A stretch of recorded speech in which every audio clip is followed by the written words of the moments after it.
Fala pessoal, quem fala com vocês aqui é Léo Ramos Bombeiro e hoje um vídeo diferente, dá pra ver até pela roupa que eu tô, né? Hoje é um vídeo sobre como passei no concurso. Esse é um assunto muito recorrente lá no meu Instagram. Aproveita, se você não me segue no Instagram, vou deixar o link na descrição aí. Lá você vai poder ver um pouco mais da minha rotina, das ocorrências e tudo que acontece na vida de um bombeiro militar. O pessoal lá sempre me pede dicas de como eu estudei, como eu fiz para passar no concurso, quais foram as dicas que eu usei no TAF, e eu vou resumir tudo isso num vídeo para ajudar eles e ajudar vocês. Antes de continuar, eu peço para vocês se inscreverem no meu canal, deixarem um like para fortalecer o nosso trabalho, e sem enrolação, vamos começar com o vídeo. Então pessoal, eu vou dar as dicas já contando a minha história para vocês entenderem como tudo aconteceu. Eu sou bombeiro desde 2014, eu fiz a prova em meados lá de 2013. Nessa época eu já tinha mais ou menos 7 anos que eu não estudava, já tinha saído do ensino médio há muito tempo, não tinha feito nenhum outro tipo de curso e estava realmente assim muito tempo sem pegar no caderno. Quando saiu o concurso, que é a média que normalmente sai, ele saiu com 3 meses de antecedência. Saiu lá a preparação para o edital e tal, e eu comecei a estudar nesse período. E assim, o pessoal às vezes fica com dúvida se 3 meses realmente dá para a pessoa se preparar. Bem, eu fiquei entre os 50 primeiros colocados no meu concurso. Claro, eu estudei, eu fiz a minha parte, já tinha um background antes do que eu tinha estudado no ensino médio, mas como eu falei, eram 7 anos que eu não pegava no caderno. Então a primeira coisa que eu posso falar para vocês, a primeira dica que a gente tem é se prepare. O que eu quero dizer com se prepare? Tenha suporte para você estudar, não tente estudar sozinho, porque é uma coisa que realmente vai ser muito complicado. Não que você não consiga, claro, tem gente no meu concurso que passou estudando sozinho. Mas o que eu quero dizer é, quando você tem um apoio externo, quando você chega em determinada matéria ali que você não vai conseguir passar, né? Porque você vai chegar lá, pô, seno, cosseno e tangente, eu não consigo entender isso. Vai estudar, você vai perder muito tempo numa matéria, sendo que já tem pessoas especializadas para poder te ajudar.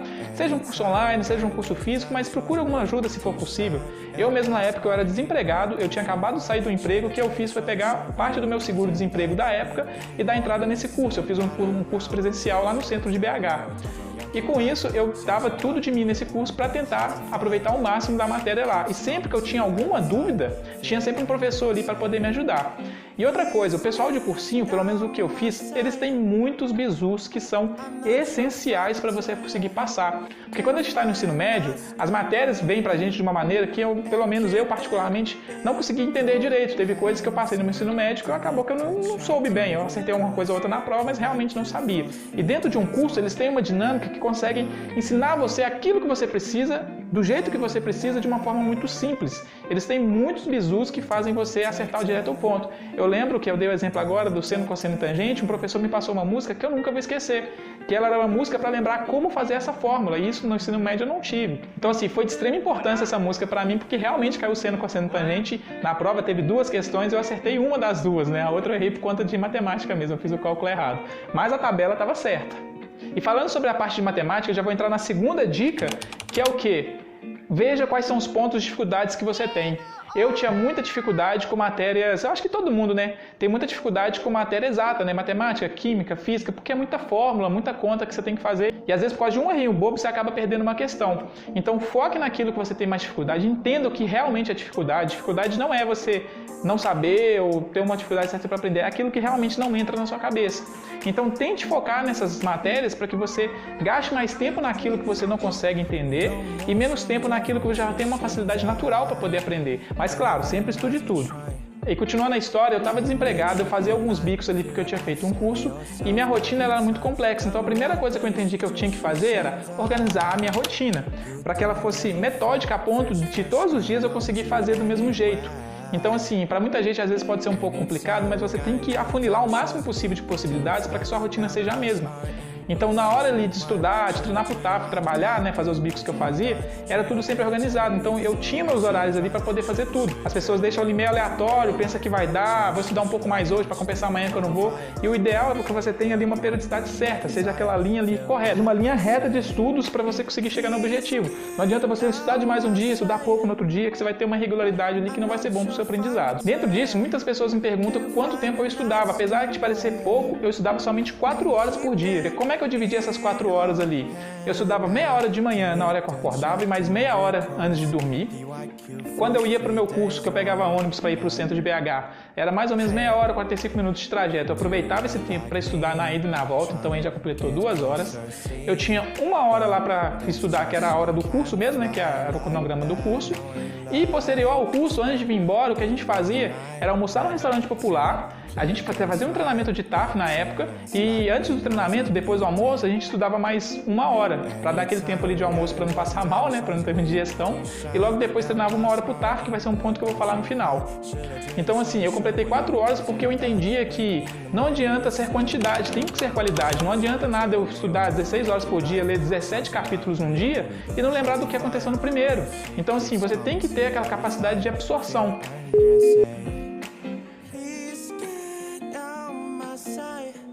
E para ajudar nessa dinâmica, a gente entra aí na terceira dica, que é faça anotações e resumos das matérias que você estuda. É muito importante você ter um caderno à parte somente com resumo e anotações de tudo que você estudou, para facilitar naquela hora que você vai fazer uma revisão, fazer um exercício, testar seus conhecimentos, porque quando você tem tudo ali anotadinho, bonitinho, parece clichê, mas realmente facilita. Eu tinha um caderno lá que eu pegava e fazia as anotações. Quando eu tinha uma dificuldade de fazer um exercício e conferia, via que errei, eu ia lá e conferia nas anotações se eu tinha anotado aquilo, que às vezes era um ponto importante. Dentro disso, é importante falar também da nossa próxima dica, que é leia seu edital. Cara, eu não sei quantas pessoas eu vi perder o concurso por conta que não leu o edital. Ah, mas como assim ele perdeu o concurso? Teve gente que teve dificuldade no TAF porque não sabia que ia ter determinado exercício, não sabia como o exercício era feito ou treinou o exercício de maneira errada. Algumas matérias, né, depois que teve a prova lá, eu vi o pessoal comentando, quando a gente saiu lá da onde foi aplicada a prova, falando, pô, eu não sabia que ia cair tal matéria, pô, me preparei errado. Então teve pessoas que não leram o edital e foram lá fazer a prova de qualquer jeito. Isso é um erro tremendo. O edital vai estar lá falando todas as matérias que vai cair no concurso, dentro das matérias o que vai ser abordado, sobre a parte do TAF, ele vai falar exatamente quais exercícios ele vai ser cobrado, a maneira que vai ser cobrado. Alguns editais deixam até fotos de como o exercício é feito. Isso é muito importante para a preparação do candidato, porque ele vai chegar lá pronto. E já falando no assunto digital, uma outra dica que eu tenho para dar, que é mais um conselho, é a gente não vai conseguir aprender tudo em 3 meses que tem no edital. Porque no meu caso, como eu falei, já havia 7 anos que eu não estudava, então já tinha um bom tempo que eu não pegava no caderno.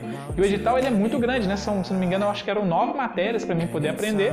E assim, não tinha como eu decorar tudo e eu fiquei muito chateado com isso. Eu me pus muita pressão porque eu não consegui ver tudo e algumas coisas do que eu já tinha visto eu não consegui aprender. Então, assim, é uma coisa que a pessoa vai ter essa dificuldade, isso é normal, não se preocupe, faça o máximo que você pode, mas, assim, aceite que você não é perfeito, aceite que você tem uma limitação. Assim, como eu falei, realmente 3 meses às vezes é muito pouco para a pessoa se preparar, assim, completamente e saber tudo no edital.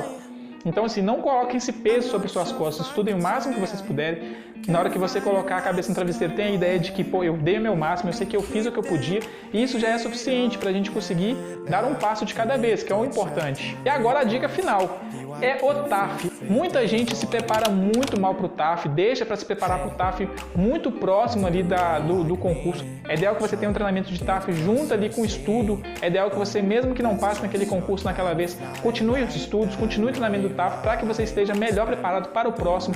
Eu lembro até hoje, não vou esquecer, teve um rapaz lá que a gente foi fazer a barra, como era feita a nossa barra lá. A gente pulava, ficava suspenso com os braços totalmente esticados, com a mão na barra. Aí o exercício contava quando você trazia o seu corpo até o seu queixo passar do limite da barra. Aí o instrutor lá contava 1. E você descia e tinha que esticar totalmente os ombros. Eu lembro exatamente de um rapaz, eu estava dentro de um grupo que foi dividido em grupos, né? Então era tipo assim, do 1º ao 20 era o grupo A, do 21 ao 40 era o grupo B. Eu lembro que eu estava tipo ali no grupo B mesmo, que era dos melhores colocados ali, né, dentro dos 50 primeiros ali. Esse rapaz estava na minha frente e na hora que foi fazer a barra ele pulou e não conseguiu nem subir na barra. Ele pulou e não conseguiu trazer, ele não fez uma repetição. Aí ele desceu todo revoltado, falando que ia entrar com liminar e tudo. Mas assim, eu acredito que não deve ter dado certo, porque ele não conseguiu fazer uma barra, ele não conseguiu nem subir o corpo. Isso eu acredito que veio do momento em que ele leu o edital, viu lá, pô, 10 barras, 15 barras, isso aqui é suave, eu consigo fazer, sou um cara magro. E nem se deu ao trabalho de tentar treinar ali, de fazer uma barra para ver. Então o ponto principal é, leia o edital, veja quais os exercícios que tem lá, veja os detalhes dos exercícios, porque isso vai estar constado lá. E vocês também têm que se preparar. Então assim, corrida 2.400 em 9 minutos. Pô, eu consigo fazer isso? Eu vou lá e realmente correr os 2.400 e ver quanto tempo eu consigo fazer. Porque às vezes falando ou lendo, você acha que é uma coisa fácil. Não é, na verdade. O TAF ele é bem apertado e ele é divisor de águas. Eu lembro que no meu concurso ali, teve gente que estava fora das vagas, né? Era 240 e poucas vagas. Teve gente que estava, tipo assim, 1000 e tanto lá colocado. Depois do TAF, o cara caiu para dentro das vagas. O cara caiu ali para 140, 120, porque a galera que estava dentro não treinou e saiu fora. Então, assim, é um ponto de reviravolta o TAF realmente. Então, assim, esse é o primeiro vídeo. Se vocês quiserem que eu fale mais sobre isso aí, deixe nos comentários que eu vou fazer uma série. Me fala aí como é que você está se preparando para o seu concurso, qual concurso você quer fazer. Eu tenho essa curiosidade em saber aí, pessoal. Para continuar acompanhando meu trabalho, não se esqueça de se inscrever no canal, ative o sininho de notificações para sempre que sair um vídeo novo aí o YouTube te notificar. Eu vou deixar linkado aqui nos cards alguns outros vídeos que eu já fiz aí. E até semana que vem para o próximo vídeo. Tchau, tchau!